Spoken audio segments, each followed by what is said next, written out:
All right. Hello, everyone. Welcome back to Space at the Center. My name is Dr. Leah Barlow, and this is Dr. Nora Edwards, and we are here to share our thoughts on a few topics tonight. We have a few things we want to cover. So, first topic of conversation is Tabitha Brown and the kind of controversy that swirled around her with her thoughts on the Target boycott. I think this started early when the Target boycott was first being discussed, where she, and we want to be clear, she definitely said she understood supporting a boycott, but also talked about how this would impact people who had contracts and were shelved in Target. Recently, though, the conversation got stirred back up again because essentially said that there were some people who maybe didn't make the bestsellers list like they should have, part of it being because of maybe a Target boycott.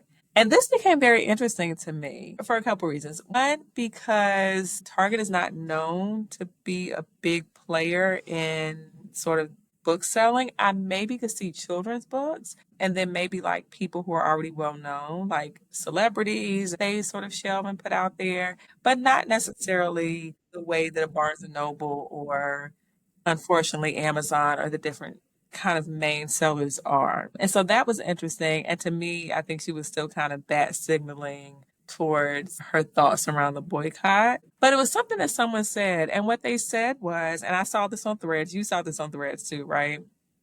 What the comment I saw was they loved Tabitha, but they felt like she's out of her range. And I'll be honest with you, when I hear people say someone is out of their range, to me, that's like an offensive comment.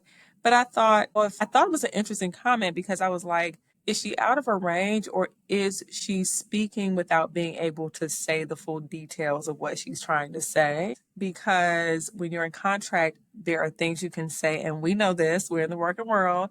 There are things you can say, and there are things that you should keep to yourself. And so I wonder if it's out of range because she's been doing this for a while now as a businesswoman. And so I wonder if it's out of range or is it trying to speak on a topic that we can't fully engage with because we are still benefiting from said contract, which understandably we are contracted to, right? But what does that actually look like in moments like this? She should have had an actual PR statement for this. This should not have been videos that you're just putting out because it's too heavy for people. And I'm not sure that she understood or everybody was seeing the weight of when we can't control anything else, at the least we can boycott this thing. So what are your thoughts on that? Yeah, so this is so interesting because I feel like this makes me think of another topic I also just saw trending on Book Talk that I think is related, particularly that I think very few people realize there's also just a real difference between celebrity publishing and just publishing.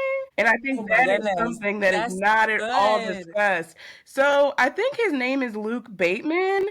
Mm. He was like somewhere in my FYP, or I don't know, somehow I came across people being really upset about him because basically people are perceiving that this is like some fairly attractive white guy who now has a publishing deal with Atria Books, which is a pretty big, kind of like independent publisher, for like a 2-book fantasy deal or something like that, and he doesn't have the book yet. So people are like, you haven't written any books before, you haven't written a book, you haven't written this book, but now you have 2 books. And he kind of blew up on TikTok. He's got like 170,000 Wait, and followers. these are so to the point of what people are saying, these are fiction books, and fiction notoriously is a lot harder to get into Fiction is because you have to have a full manuscript right, to right. even. So people who aren't really in the publishing world don't know that difference. But yeah, nonfiction, you can kind of do a proposal, which is like, Yeah. here's a review, here's what I think I'm gonna do, here's like 20 pages or something. And if they mess with you, they mess with you maybe. And they mess with you even more if you're a celebrity in some kind of way. Yeah. And then, but fiction is mostly like you need to have a full book for the most part. Unless, again, you're an established fiction author, you're Stephen King,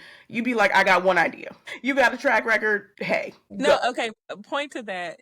We were in Barnes and Noble because I've been talking about this publishing thing. He was like, "Oh, this person's name is bigger than the title of the book," and I'm like, "Yes, because their Yeah. name is worth more Because than their name is the whatever it is name, they're talking exactly.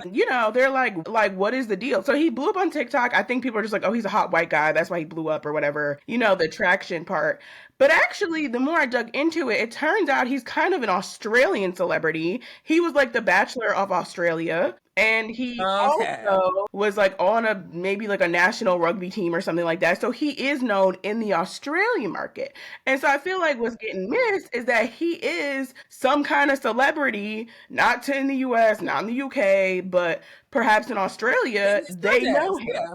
Right. And so Mhm. thus he's got this book deal because they're like, oh, you gonna sell some books. And he got on TikTok and quickly amassed 100. I think he amassed those followers in like 2 months or something. It's like April 22nd, he posted his first video and now he's got 2 books. I mean, it's a little bit strange that it's fantasy. Normally a celebrity would get like a memoir type book deal or like a nonfiction type book deal, but I guess he has a passion for fantasy and talks a lot about that in the like, I don't know, 20 TikToks that he does have, and he's gained a following. He's kind of like, developed this audience.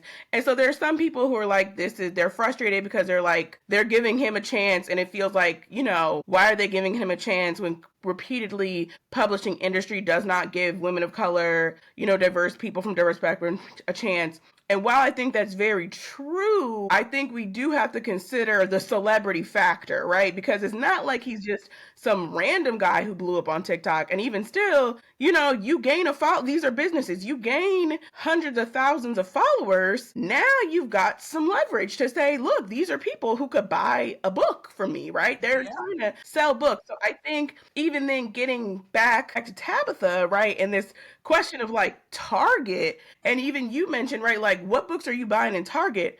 Celebrity books, right? Like that, those are the kind of books. I'm like, the people who might be hurt by not making the New York Times bestseller list, maybe celebrities, right? Because the New York Times bestseller list, I just saw someone say, is kind of more editorial. It's kind of like a weird mix of like, tastemakers from publishing companies, editors. I mean, a little bit of book sales, but not that much book sales. Book sales from probably super prominent independent bookstores. So I'm sure like the Strand or something, right?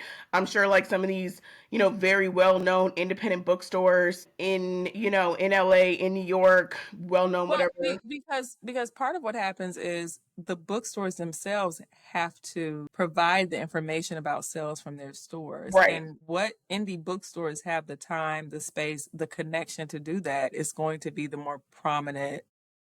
right.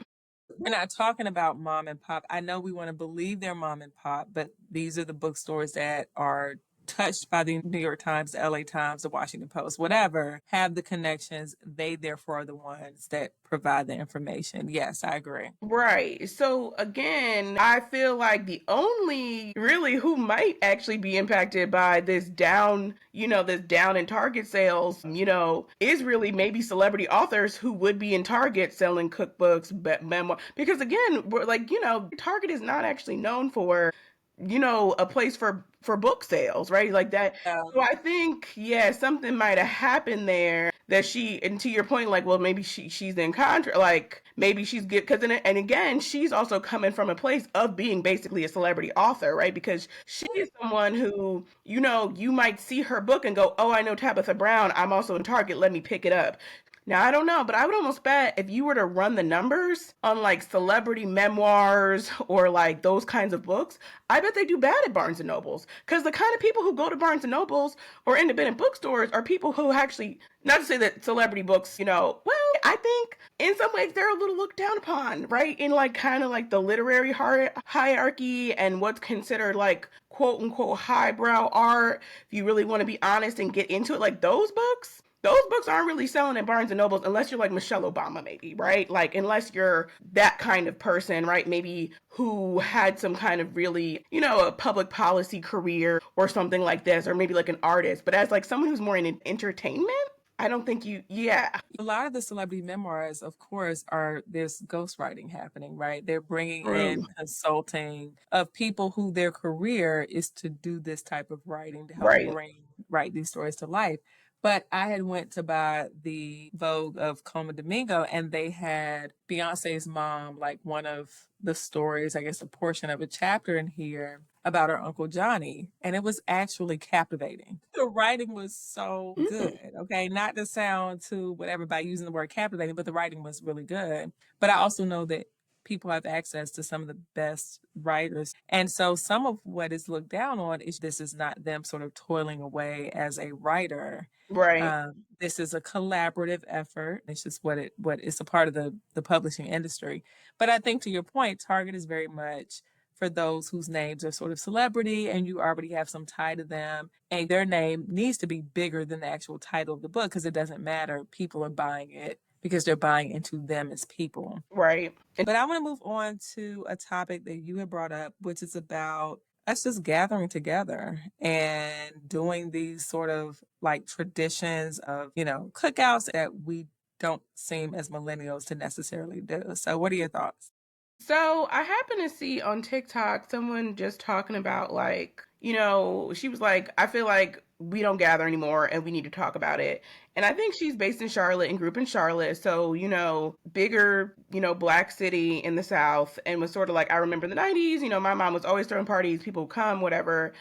And she was like, I remember recently, like in the last 2 years for my 30th, I threw this big 30th birthday party, and maybe like she invited 50 people and only 15 friends came. And she was just, like, what exactly is it? What's going on? And I was like, that's interesting because I was just thinking about, this past weekend was Memorial Weekend. And I'm like, I've heard nothing about cookouts. Like, aside from seeing that you went to one, I almost forgot that people went to cookouts. And I mean, let's just, especially starting on Memorial Day weekend. Now, the weather, at least up north, has been awful and rainy, so not really great cookout weather. But then there's also just like the economy, people don't got the money, right? I mean, I think the weather all around has been, hit or miss, right? When I was in It's Charlotte bad down here, a yeah. couple of weeks ago, I was like, oh, it's 50. Like I thought this wasn't what I thought. This is not what you said it was gonna be when I was gonna get to Charlotte.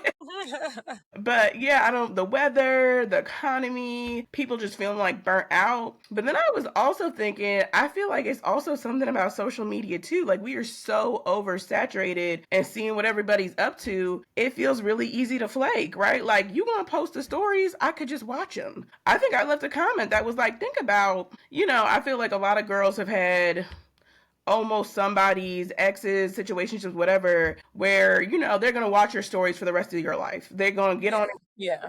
They're never going to talk to you again. They don't even want to like meet up with you. They're not that interested to actually like go through with anything else, but they are nosy enough to just keep watching your stories. And so I think is that like that kind of like, oh, I don't really need to go because I can just voyeur, right? And there's so much voyeurism in our contemporary life. And I wonder if that's also part of it. So I 100% agree with this. I've seen people talking about this as the monitoring spirit, The where what? there people, they call it a The monitoring monitoring spirit. spirit, that Okay. they just monitor what you're doing and they're on your Instagram specifically and they watch everything you do. I do think that that is a lot of it, right? I don't have to come to your cookout. I don't have to engage with you in real life when I can see everything that's happening for you online and still feel comfortable, right? And I can consume you as entertainment Mm. without there being actual relationship and community. Right. And there's no more fear of missing out. Like it's completely gone. Like I feel like, Yeah. maybe 30, like, cause she was talking about, my mom had all these parties, but imagine your mom has all these parties and then, maybe if 2 weeks, 3 weeks later, you hear, oh, what so and so did and this happened. And then you feel envious that you didn't go. There's no more of that because you saw the videos, you saw the pictures, you saw enough to feel like I got enough of it. I got the vibes. I got the vibes of it. So I didn't really need to go. Whereas before, in the 90s, you would be lucky if you even saw some photos. Like you gotta use your imagination to The imagine what photo shoot, happened. but how harmful is that Right, to our sense of selves and our sense of community? right. So yeah, it's very interesting, and I don't know what does that look like for how even our children grow up in the third spaces they build. I've been around some younger children that I'm like, the little twitch that they have feels like like a TikTok. Like it feels like you're constantly scrolling to different personalities and different voices. You're not taking in, okay, think about if we were reading novels as little kids, Mm, right? Or even you're watching a sitcom as a little kid. You're taking in a full story. right, Social media gives you little clips of different things. Your mind is having to move across vast different ideas. That's not normal. right. Right? You're not supposed to take in a lot of different information from just a whole different, totally different topics in a matter of 1 minute. Right. Yeah. I mean, they said in what was it? It's been out a while now, that documentary, like, is it called Social Illness or whatever about social media, right? It was. I forgot what it was called. Yeah. Yeah, that is supposed to be kind of like, being in the casino, like you just ching again, like that Right. rhythmic. Right. And yeah, I mean, it's scary. Honestly, I'm thinking about too, like, there are so many things from the past that we took for granted that helped us build skills that we didn't realize. It's like, well, how do you go back to that, right? Like, I'm like, I want to teach my child, or I want my child to watch. My friend is really big on like, these new cartoons are too fast, and they say studies are showing, right, that the fast cartoons are adding to that freneticness and that kind of like, Anxiety. Yeah. yeah, anxiety and inability to focus. So she's like, we're watching Curious George, we're watching the old Magic School Bus, we're watching stuff that looks hand drawn. I'm like, I want to do that too. I just saw a girl, I think on TikTok, saying, I feel like these kids today don't have time management skills because you never had to schedule your pee during commercial breaks. And I was like, you're right. And like, and be like, oh, my favorite show is premiering at 8 Eastern, 7 Central. And if I miss it, who knows when it's coming back. So like, mama, I'm doing my chore. I'm getting ready. Don't nobody talk to me.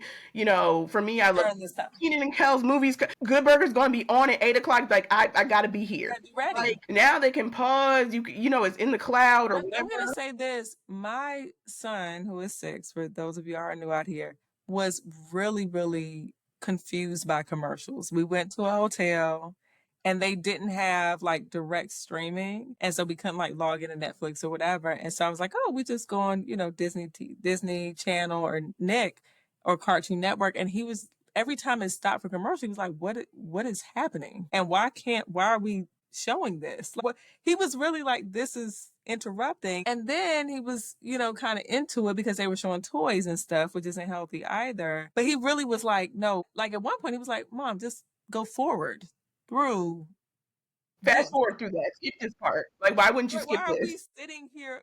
And I think at one point, like maybe we didn't buy or we didn't upgrade to the Disney Plus with no commercials. And so it had commercials. And he was just like, he basically was calling us poor, right? Without like, why are we Why must we do this? engaging it? But they haven't had to your point about manage your time around. Here's a commercial. Better hurry up and go get a snack right now Right. because Get the show's back. coming back and you're gonna miss whatever the plot of the story is. And so I was like, that's a good point. Like in terms of like time management or even pay. I mean, shoot, you remember your favorite TV show, it might, you gotta wait that whole week. You gotta wait a whole next, and Get another now, episode. right. I mean, now things are changing a little bit where now weirdly streaming services are starting to go back to that.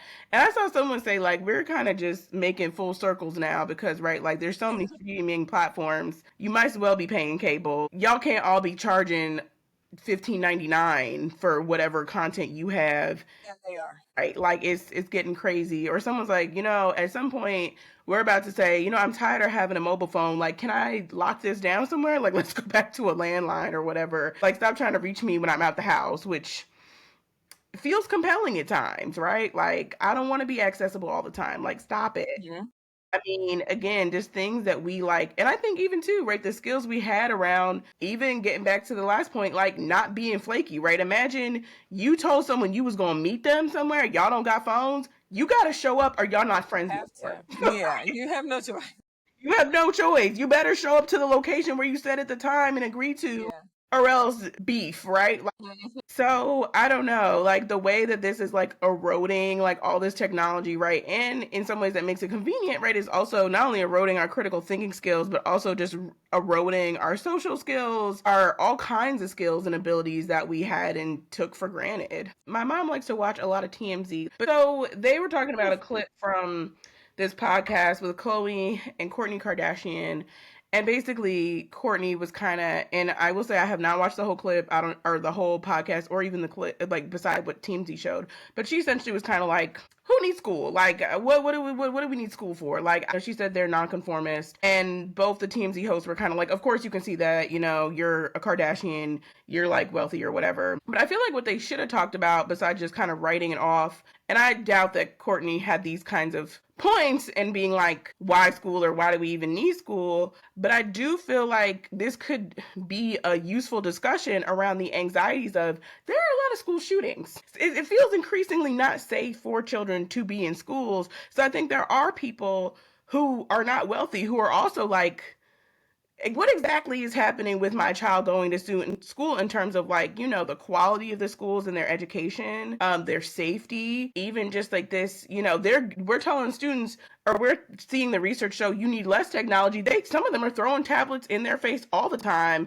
and being like, yeah, go ahead, scribble on the tablet, right? So I feel like, again, I didn't watch the podcast to know, but I feel like there could be, or could have been, certainly a more fruitful discussion or a lot of potential to dig into all of the anxieties modern parents are having around, and unfortunately because they probably do not have the wealth and flexibility of the Kardashians to just homeschool, or even just be like, I'm gonna just slide you into the various family businesses and wealth, and like, who really cares if you get your GED or not, or whatever, right? Like, those parents, like, what will you do, right? Especially in a time when, too, like, for so many of us who are in what is the crumbling middle class, or in, kind of like the working class, are seeing, right, like, legislatures roll back protections against, child labor laws, and trying to push for teenagers to work more, trying to kind of cut avenues to education and upward mobility. So it really is a big question of like, okay,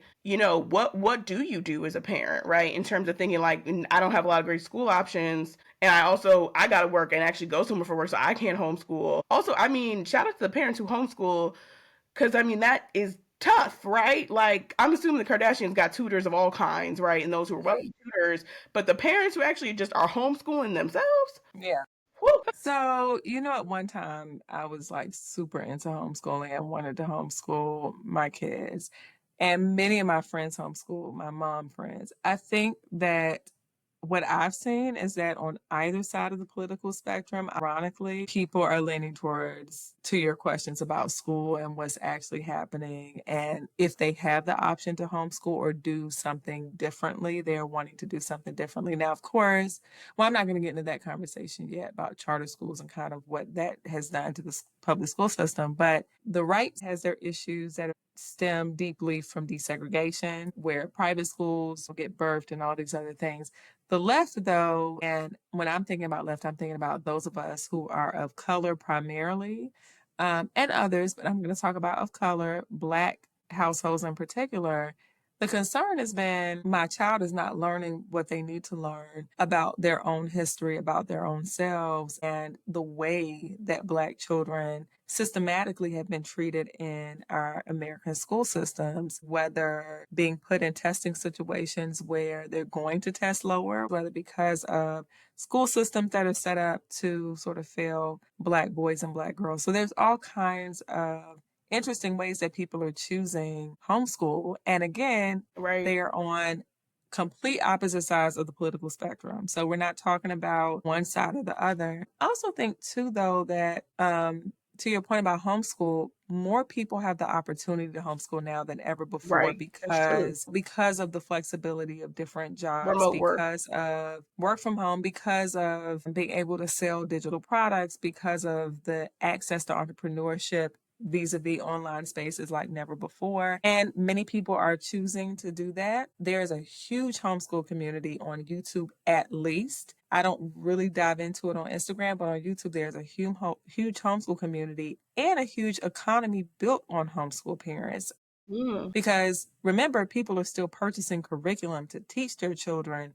And there are plenty of places that are willing to sell you not cheap curriculum, very, very expensive curriculum. But to your point about people having the access and the whatever to be able to purchase those things. So it's very interesting. And I'm glad that you talked about maybe having a more nuanced conversation about school. Unschooling is been propped up as a huge thing. We can talk about the limitations and implications of that as well. I've talked before about how when I was teaching high school, not really relying on grading. Grading is a tool that was just I get to decide, but it was something that the student and I worked with collaboratively. That was a big thing. So I think there's a lot of questions about education. Now, I think it's scary to ask those questions in a political environment where there seems to be a complete insistence on deconstructing education at all. And there's sort of a push towards a particular type of education that doesn't include critical thinking. And I think that is where people are struggling with trying to have that conversation. That's probably why they just immediately said, "Oh, they're wealthy, and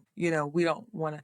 But the reality is people are having those conversations, and they're making the sacrifices to stay at home. Right. I like to say this, and this is just from I'm gonna do a mom thing real quick. But a lot of the women that stay home with their kids are not in households where their husbands are making six figures. They are in households where them staying at home is a huge sacrifice. And I know we say, oh, well, it's cheaper when kids are smaller. Yeah, but once kids get older and let's say they're going to a public school, that two income can really be of benefit. And there are a lot of women that are choosing this, understanding that that they are going to they may not be able to take the Disney trips that the friends are taking. They may not be able to put their kids in the certain extracurricular activities that everybody else is doing. Like there are very specific sacrifices that people are making. And so I think being mindful of that too, that the people that are homeschooling aren't necessarily the ones who are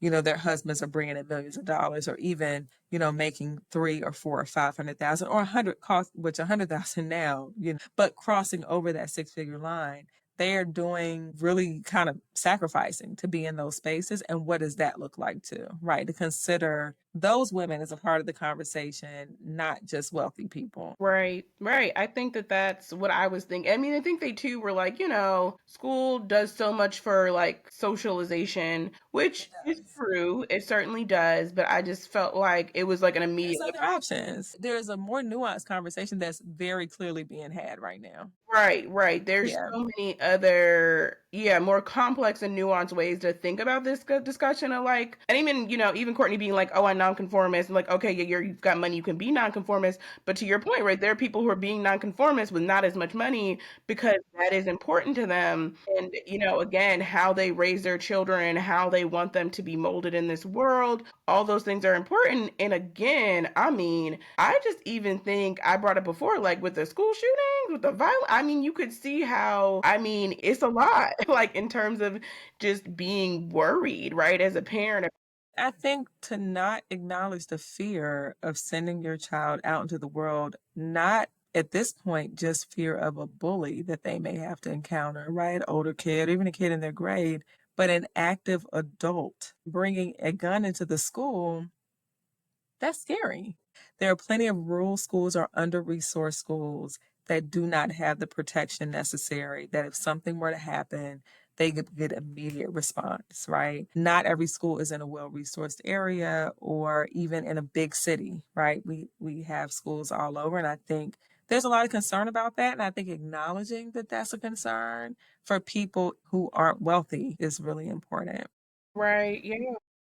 Okay, so speaking of education and concern leads me to the last topic. It's about HBCUs in this political climate. My argument for the most part has been I'm not sure that I think HBCUs are in the line of fire or top of conversation at this moment. My thought was it seems like Ivy League institutions are the main ones that are being focused on. And for full transparency, I teach at a HBCU. But then there was an executive order around HBCUs that I think on the surface seemed mostly okay, except for it was in place of kind of a diversity, equity, inclusive executive order that had been put in place by Biden, that had brought forth a lot of support financially for HBCUs. And then there was also the pulling back of resources from Howard University. And so to me, it opens up a conversation that I think a lot of people need to have who aren't familiar with universities in general about where funding comes from, and specifically that HBCUs are not all the same, right? There are private,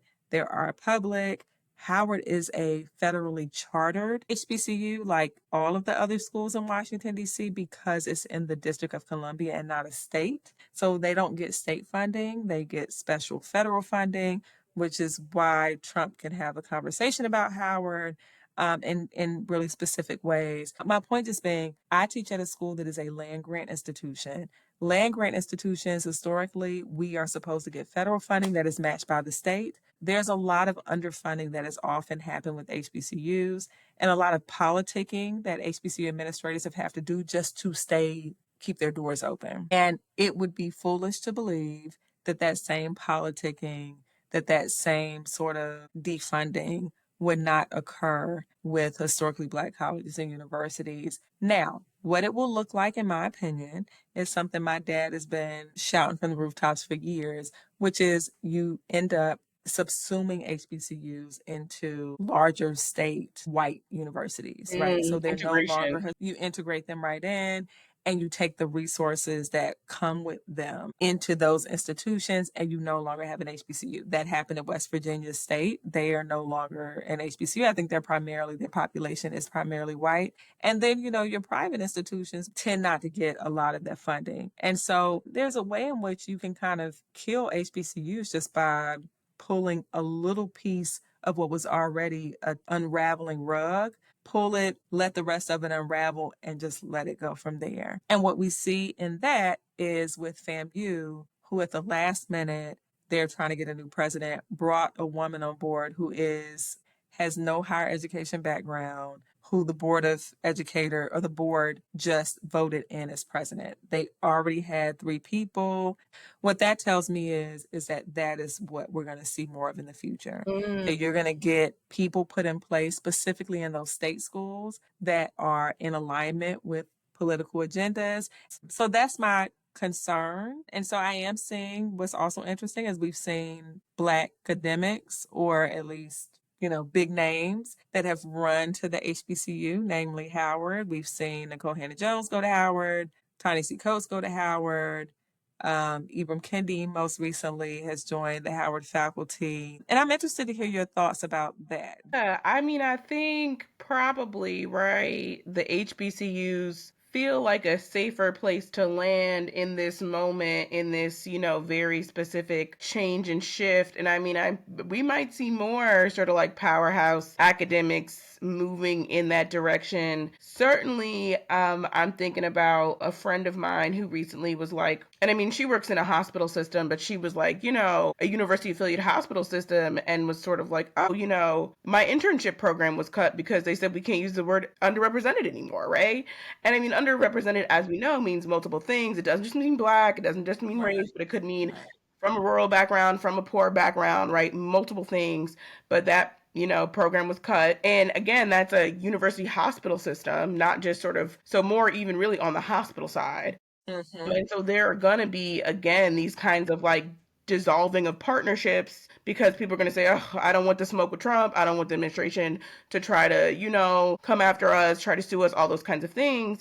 And certainly as, I think Black and brown talented scholars, researchers, or whatever are kind of like, okay, my institution no longer wants to give me money for my work or not, or feels a little worried or, or not is interested in it or just don't want the risks or whatever, we will likely, I think, right, see more moving towards HBCUs. Now, again, will they shift back again? Because we're also in this era, right, where it used to be with all these careers, people would stay in one place, right? Yeah. You think of your professors like, oh, I was here 30, 40 years. Now people move where it feels good. So, I mean, it's also a question of like, well, what will this administration look like? Are you going to hop ship again if we get some reasonable Democrats in or something? I mean, I have no idea what is to come for the next election cycle. The Democrats are, they're struggling over leadership as they often are and have been for who knows, the last like 10, 15 years or whatever, since Obama really. But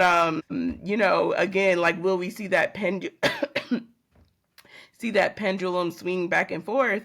And I mean, honestly, the landscape of higher ed overall is really very interesting because it's kind of like no place is safe. Because certainly, right, like if we're talking about the HBCUs are always underfunded and they're going to be more underfunded, like I guess if you were a celebrity scholar, you can hope you can definitely get some leeway, but they're still Mhm. not going to have the kind of money you was seeing when you was at the Ivies or you was at this big R1 state school. I mean, they're going to do the best they can for what they have, but like it's probably not going to come close. It's not. And I think with HBCUs, there has to be, and maybe this is, I don't know how to take, but there has to be sort of an investment there that goes beyond the resources because it is under resourced and because if you're expecting it to look like that, it's not going to. Right. So you have to have some investment. And so I think seeing the kind of run to certain places has been like, do you have the long term investment? Well, like you said, we're in a moment where, hey, I'm here for 2 years or 3 years or 4 years. And then depending on how things go, I switch into the next thing.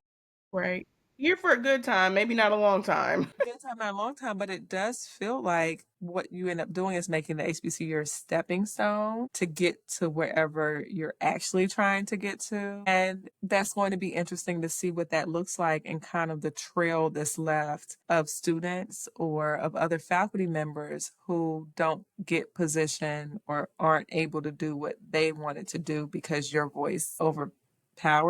So there was I'm going to link it below. The article about Ibram Kendi going to Howard is quite the petty article. And one of the main professors there that's been there for forever is speaks. But one of the things that he says that's really interesting is he talks about how he doesn't believe that the work of anti-racism is actually the work of Black studies. He doesn't say it like that, but he says, anti-racism really centers essentially white people and Black studies does not do that. Black studies holds the whole idea of Black studies is decentering a Western idea of understanding, period, of teaching to center Black people. And so therefore you don't spend a whole lot of time trying to explain Black people to white people or explain to white people how not to be raped. That's not the project. And it's really interesting to me because I've dug up this paper I wrote when I was in grad school and I was in an Africana Studies program. And it really just was so confusing to me while we were talking about so much around Black studies and epistemologies and philosophies, and there was no conversation about HBCUs. And I'm saying,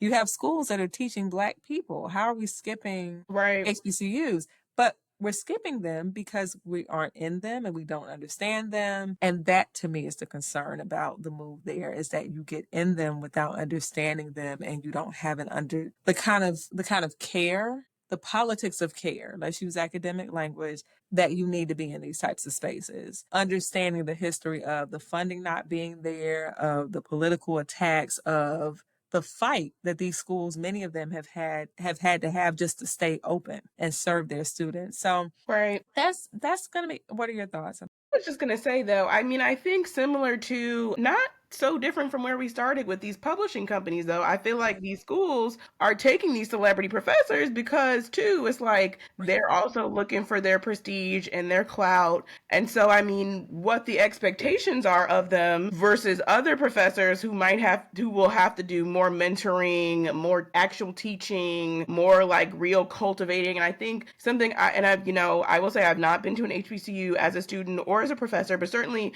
from having friends like you and others, I know that there is a strong culture, right, of kind of like even interpersonal mentorship that is foundational. And so, whether those kinds of professors who are celebrity professors who are, got a book tour every year or whatever they've got going on, really busy, there probably won't be that same expectation of them, I imagine. And, I think that that's right? Like that's an interesting, and certainly, I mean, a lot of schools, I think even some of I think some of the bigger R1s and Ivies are probably also known for not really having this like developing a mentorship relationship. But I think some of that Well, labor does end up falling to lecturers and grad it students. does. I will just also say on a final note there too, I mean, we are probably going to see again with the higher education shakeup, right? Like even maybe a push for or more attention to community colleges, small liberal arts colleges, because the era of like, you're going to these. Well, first of all, if Trump has his way, he's getting rid of international students, which, if you've seen the list, I mean, some of these schools, that's like 50%. So if he got his way, yikes, right? Yeah, their funding is out of the door with that Right. one. If you take away international students and you take away federal funding, I mean, yeah, they got big endowments, but that's going to go fast Too big. because Yeah, so I mean, we are gonna see a real like, okay, grassroots, like local liberal arts, small colleges, like that's gonna be regional, that's gonna be the focus because people are not gonna be able to afford to go to any of these, except for the handful of wealthy place people or whatever can send their children, but like it's definitely gonna be very, very, very different.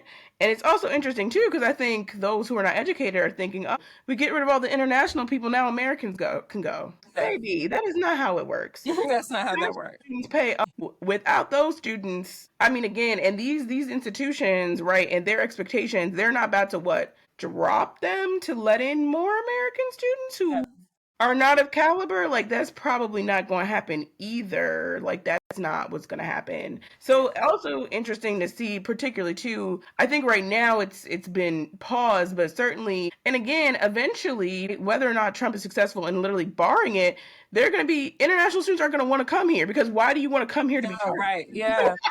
Like, why would you want to come here given how much What's happened? Yeah. animosity No. is, being, created towards you and how much sort of like harm and lack of safety and all those kinds of things. So, I mean, he might succeed in terms of just like fear mongering, which is very much his main tactic. And so, again, even thinking about what little that'll do in shifting kind of like what's at play will be really interesting. I think scary as well, but certainly, yeah, we will.